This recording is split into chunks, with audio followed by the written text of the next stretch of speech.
नमस्कार दोस्तों, आप देख रहे हैं MD Bharat news. MD Bharat news में आपका स्वागत है। मैं मनोज पटेल आपको ले चलता हूं आज के समाचार की ओर। रमा लाइब्रेरी, जहां ज्ञान मिलता है आरामदायक वातावरण में, high speed wifi, luxury chair, sound proof hall और डेली न्यूज़पेपर का आनंद ले। पार्किंग, सीसीटीवी सुरक्षा और आरओ वाटर की सुविधा भी उपलब्ध। हमारा पता गायत्री गेट के अंदर, दमोह। दमोह जिले में राशन कार्ड धारियों के लिए एक अहम सूचना सामने आई है। कलेक्टर ने स्पष्ट किया है कि जिन लोगों ने अब तक अपनी ई-केवाईसी नहीं कराई है, उन्हें आगामी समय में राशन प्राप्त करने में परेशानी का सामना करना पड़ सकता है। प्रशासन ने ग्रामीण और नगरीय क्षेत्रों के सभी पात्रता पर्ची धारकों से अपील की है कि वे निर्धारित समय अवधि में अनिवार्य रूप से ई-केवाईसी करवा लें। कलेक्टर ने कहा कि ये प्रक्रिया उपभोक्ताओं के लिए अत्यंत आवश्यक है और सभी को इसमें भाग लेना चाहिए। प्रशासन के अनुसार ई-केवाईसी कराने के 2 विकल्प उपलब्ध हैं।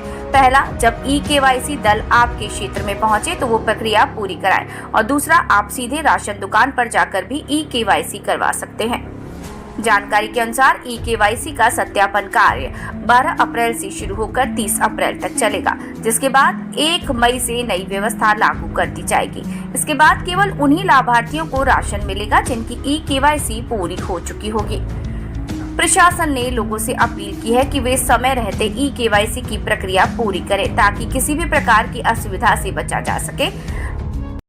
ये उन सभी उपभोक्ताओं के लिए विशेष सूचना है जो कि ग्रामीण क्षेत्र या शहरी क्षेत्र में निवास करते हैं और राशन की दुकान से अपना राशन लेते हैं, यानी कि जो कि उपभोक्ता है।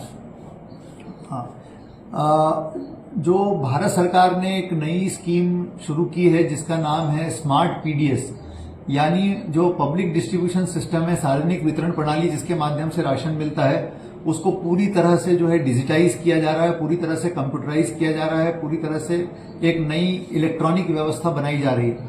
इसके लिए सबसे जरूरी काम है ई-केवाईसी। तो ई-केवाईसी का मतलब ये है कि जितने लोग राशन के लिए, राशन की पात्रता पर्ची में जितने लोगों के नाम हैं, हर एक का सत्यापन होगा कि सभी लोग जो हैं, जो पात्र हैं, उनको ही राशन मिल रहा है। तो ये सत्यापन का काम जो है बड़े दल बना करके हम शुरू कर रहे हैं। ये सत्यापन का काम 12 तारीख से शुरू होगा और 30 तारीख तक चलेगा। आप ध्यान रखिएगा, 12 अप्रैल से 30 अप्रैल इसमें हमारे दल जो है जाकर के गांव-गांव में और मोहल्लों में जाकर के सत्यापन का काम कराएंगे, ई-केवाईसी कराएंगे। और इसमें यदि मान लीजिए किसी घर में कोई मृत हो गया है या कोई विवाह के कारण अन्यत्र चला गया है, कोई हमेशा के लिए शहर छोड़ के या गांव छोड़ के जा चुका है, तो ऐसी स्थितियों में उनके नाम काटे जाएंगे और इस सूची को क्लीन किया जाएगा, ई-केवाईसी कराई जाएगी। और आप ध्यान रखिए कि 1 मई से ये व्यवस्था लागू हो जाएगी कि यदि मान लीजिए जिनका ई-केवाईसी नहीं है, उनको राशन मिलने में कठिनाई हो सकती है। इसीलिए मेरा आप सबसे निवेदन है कि जब आपका दल आए यहाँ पर तो आप ई-केवाईसी जरूर कराएं राशन की। और साथ में आपके पास एक और ऑप्शन है कि आप राशन की दुकान पर जाकर भी ई-केवाईसी करा सकते हैं। जब जब राशन की दुकान खुली होती है, आप जाइए और ई-केवाईसी कराइए। जो लोग समय समय पर पलायन करके बाहर जाते हैं, दिल्ली जाते हैं, गुड़गांव जाते हैं, हैदराबाद जाते हैं, इंदौर जाते हैं, भोपाल जाते हैं, कहीं और जाते हैं, और वो फिर वापस आते जाते रहते हैं पलायन करके, ऐसे लोगों के लिए भी एक सुखद समाचार है कि थोड़े ही दिनों में हम एक ऐसा ऐप जो है उनको देने जा रहे हैं, जो यदि वो अपने मोबाइल में इसको लगा लेंगे, उसके बाद वो खुद ही अपने चेहरे का रिकॉग्निशन यानी फेस रिकॉग्निशन कर सकते हैं और उसके आधार पर उनका ई-केवाईसी हो जाएगा। तो जो लोग पलायन करके गए हैं उनको यहाँ आने की जरूरत नहीं पड़ेगी, उनका ई-केवाईसी उस ऐप के माध्यम से हो जाएगा।